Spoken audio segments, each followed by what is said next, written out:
Welcome mga idol, panibagong araw, panibagong vlog tayo ngayon. Tayo ay magkakabit ng tiles dito sa walling. So, ito yung walling na to. So, bago tayo magsimula guys, huwag niyo kalimutan mag-like, subscribe sa aking channel, sa Kuya Itoy Vlog.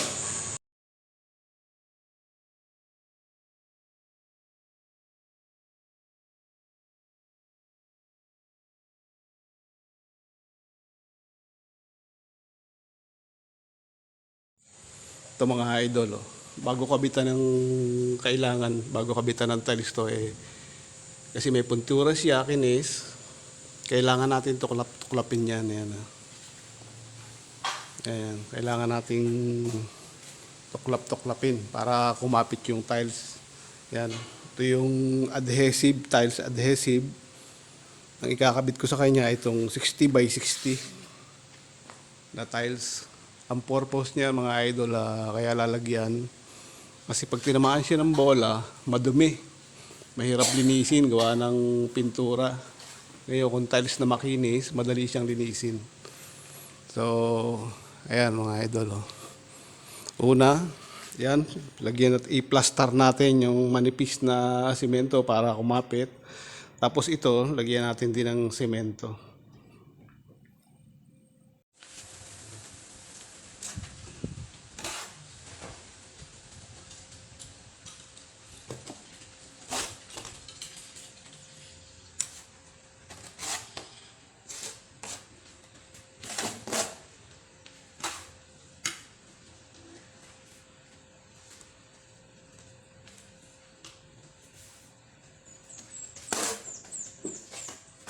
Gagawin lang natin mga idol, ikakalat natin siya para palaman.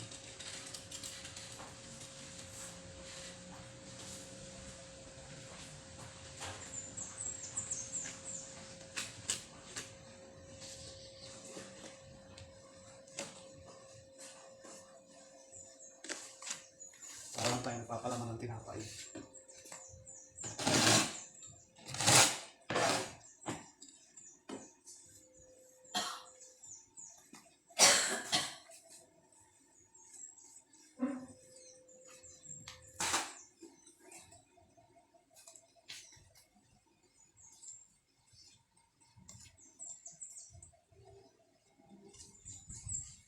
Turuhin lang natin na malalagyan natin yung buong tiles para wala siyang kapak, para kapit na kapit. So, ayan mga idol, lagyan natin lahat. So, ngayon pwede na siyang idikit. Yan. Pero gagamit tayo ng pamukpok natin sa kanya, itong rubber mallet. Tsaka kailangan meron tayong label para masiguro natin na tuwid siya o pantay. Ang hirap ka itong gantong malak.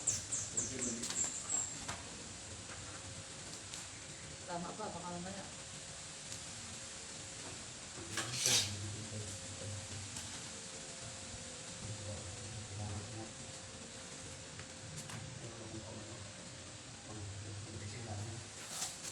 Plastic.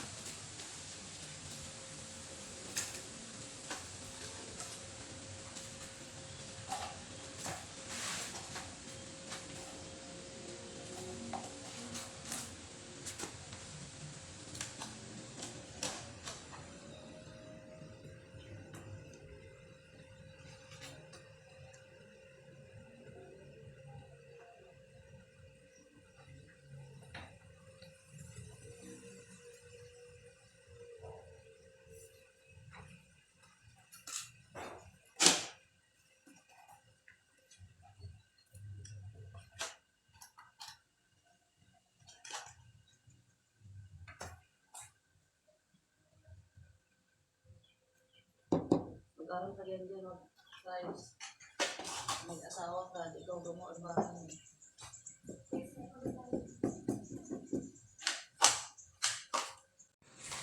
So, ayan guys, paulit-ulit lang ng proseso sa dalawang patong na. Ganun lang, tapos ilalagay uli. Paulit-ulit lang hanggang sa mapuno.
So ayan mga idol, malapit na. Konti na lang.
So ayun na nga guys, bago tayo magpatong ng tiles dito, kailangan linisin natin itong ibabaw para wala siyang pagpatong ng tiles, walang baku-bakong maanuhan.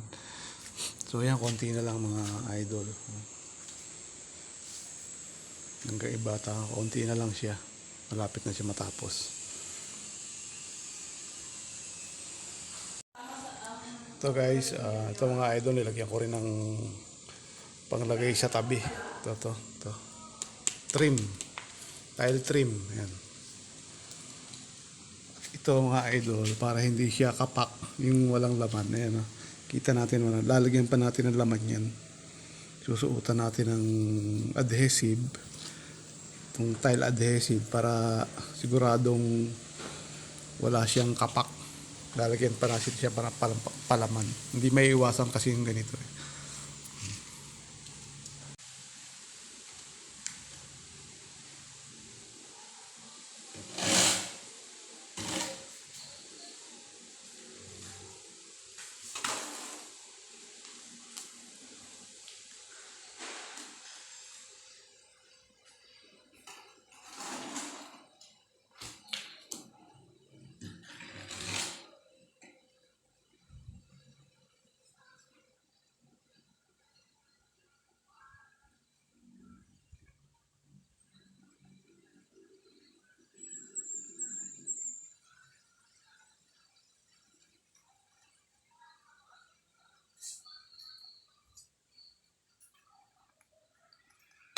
Yan mga idol, pag ganyan kalalaking tiles, kailangan may patungan tayo para hindi tayo mahirapan. Kagaya ng drum na yan, yan ang patungan ko kasi mahirap siyang maglagay kung lapat mo lang siya sa lupa, tapos lagyan, mahirap kuhanin. So yan, ganyan yung magandang technique. So ayan mga idol, nakatapos na uli ako ng isang project. Ayan, nakita nyo yung tiles na lagay na, ayan, nabuo ko na. Gahanap pa naman tayo ng ibang project dito sa paikot-ikot lang. Mga gagawin pa ako. So hanggang dito na lang ulit tayo mga idol bago tayo mahiwalay mga idol.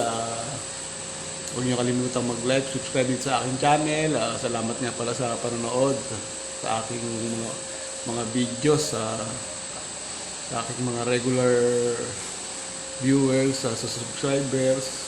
Maraming salamat po, lalo na sa mga OFW, lahat po, kahit hindi subscriber, maraming salamat po sa inyo lahat sa pagsuporta dito sa aking channel. So, dito na lang muna tayo guys, abangan niyo yung mga susunod na mga vlog ng idol. So ito, nandito na lang tayo. God bless.